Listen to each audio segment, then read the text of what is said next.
I'm Shelley Sullivan with the No on the AB 1250 campaign. We're very happy to have all of you out here with us, and I think that you're going to be able to learn a lot about why AB 1250 is such a detrimental bill. First speaking, it's my honor to introduce to you Matt Cate, the Executive Director of the California State Association of Counties. Thank you very much. Good morning. My name is Matt Cate, Executive Director of the California State Association of Counties. Thank you for attending our event. We're here today to talk about AB 1250. It's really a unique bill. It's brought together a coalition to oppose this bill across all political you would expect that a bill that is really sponsored by California's public employee unions would draw a lot of progressive support. That hasn't been true.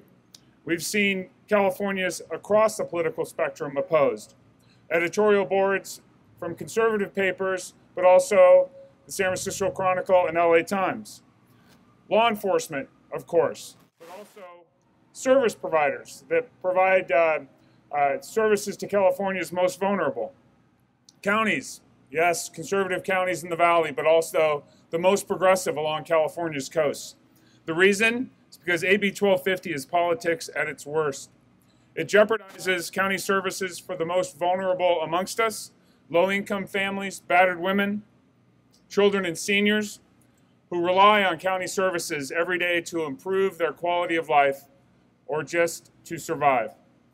AB 1250 will place a de facto ban on counties across the state that contract with nonprofits and private businesses to provide vital health services, social services, mental health, and public safety, and much more.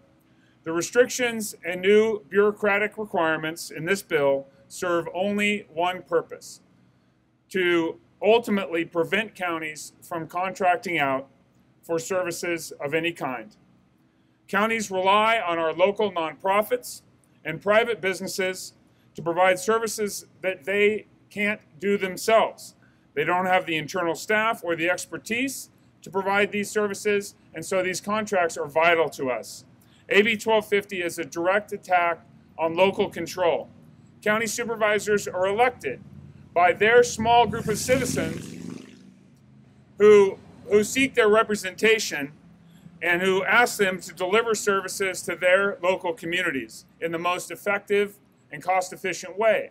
This will be a one-size-fits-all approach from California's state legislature down on California's counties. Eliminating the ability of counties to contract out will not only result in an erosion of services, but also will mean increased costs for taxpayers, diverting important county resources away from the delivery of those services to our most vulnerable. Sacramento should not take away our ability to serve our constituents in the way that our elected county supervisors deem best. We have more than 300 organizations, many on the front lines of helping our most vulnerable in opposition to this disastrous legislation. These are the people who see the day in and day out needs of our communities and the importance of being able to provide valuable and important services and resources. We are joined in this bill together, the groups behind me, the groups in our coalition, to urge the legislature to reject power politics and do the right thing and reject this bill, AB 1250. Now I would like to introduce Dr. Amy Mullen, President-elect of the California American College of Emergency Physicians. Good morning. I'm Dr. Amy Mullen. I'm an emergency physician, and I'm President-elect of the California chapter of the American College of Emergency Physicians. California ACEP represents emergency physicians across the state. We treat over 14 million patients every year in our state's emergency departments. We are opposed to AB 1250 because it would threaten the healthcare safety net by placing barriers on counties' abilities to contract and placing barriers on emergency physicians to provide needed care to their patients. These barriers created by AB 1250 will put patients at risk. It will lead to inadequate staffing and patient care delays. It will negatively impact our most vulnerable patients who rely on their safety net hospitals. Every year, hundreds and thousands of patients visit county emergency departments. These patients rely on the expertise of compassionate, dedicated physicians who are contracted with the hospital to provide these needed services to their patients. Without the ability to contract out for these services, counties simply cannot provide the expertise and the specialized care that is needed to take care of this vulnerable patient population.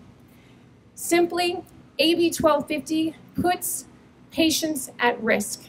We urge you to vote no on AB 1250. Next, we will hear from Michelle Steve with St. John's Program for Real Change. Thank you.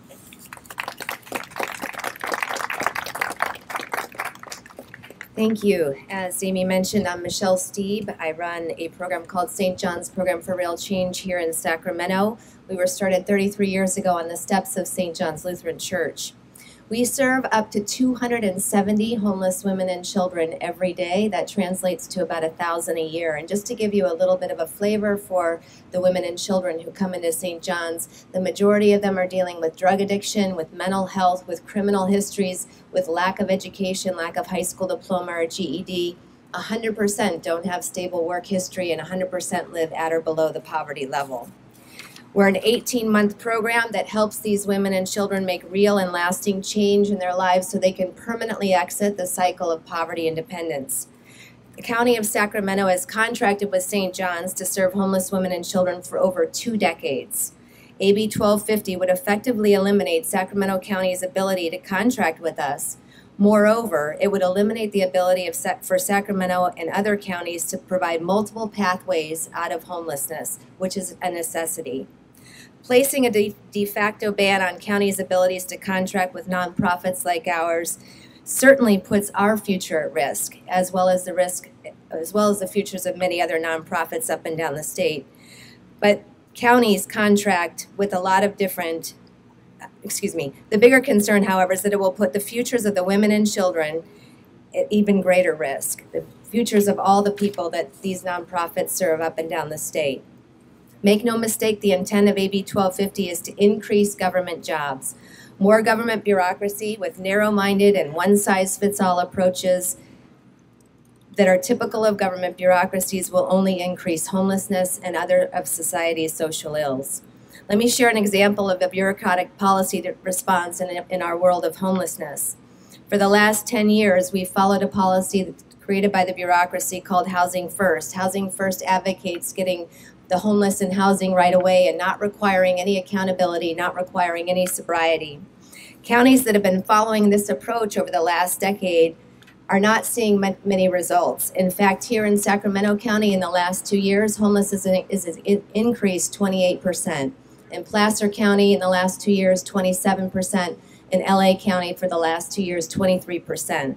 Government cannot solve society's increasing ills, but they can and should play a crucial role in providing funding for proven nonprofits and for-profits who have expertise and history in solving these problems. Proponents of the bill claim it won't limit contracting with non-government groups. There could be nothing further from the truth. The intent here is to strengthen government bureaucracy which will greatly exacerbate the needs of those entrapped in poverty and dependence. Another onerous aspect of the bill would require us to disclose personal information. Our organization deals with an incredible number of sensitive issues with our clients. Subjecting our employees to a disclosure like this would certainly place their safety at risk as well as the safety of our clients. By design, AB 1250 will seriously curtail, if not eliminate, the nonprofit's ability to provide badly needed and proven services to counties. Placing a de facto ban on counties' abilities to contract with nonprofits like ours will put the 1,000 women and children we serve annually at risk, in addition to the millions served by other California nonprofits with which counties contract. Counties will have no choice but to eliminate the proven programs so many of our communities are dependent on. We urge the legislature to reject this attack on the health and well-being of society's most vulnerable. Now I'd like to introduce Moira Kinney, Executive Director of First Five Association. Good morning. I am Moira Kinney, the Executive Director of the First Five Association of California, the membership organization for the 58 county commissions funded by Proposition 10. Over the past 2 decades, First Five has invested nearly $10 billion to support the healthy development of young children. Had contracting restrictions like the ones proposed in AB 1250 that you've just heard about been in place when voters approved Prop 10 to create First Five, we know our ability to deliver critical children's services like preschool, health access, and home visiting would have been severely limited in every corner of our state. AB 1250 will quite simply increase the cost of services, eliminate critical local programs, and result in many fewer families being served. First Five funding is locally controlled by publicly appointed commissioners, not by a centralized state agency. All of this work is carried out by the networks of public, private, and nonprofit partnerships, leveraging the best of each. With the diversity of California's families, the expertise, language skills, and cultural competency needed for effective service delivery to our most vulnerable families are held by nonprofits and or licensed professionals who are the closest to the communities that they serve. For example, First Five San Diego offers voluntary newborn home visits and evidence-based parent coaching to refugee populations across the county. Simply put, should AB 1250 become law, this programs and others like it will be at risk. We are gravely concerned about First Five's ability to continue serving families across the state. We are funded solely through California's tobacco taxes. Fortunately, fewer people are smoking, but our funding is declining, and we are cutting services already as a result. AB 1250 will further limit our diminishing funding and ability to fund critical children's services. This is a terrible time to hamstring and limit supports for children and families. First Five urges the legislature to reject unnecessary and an overly restricted bill. Thank you.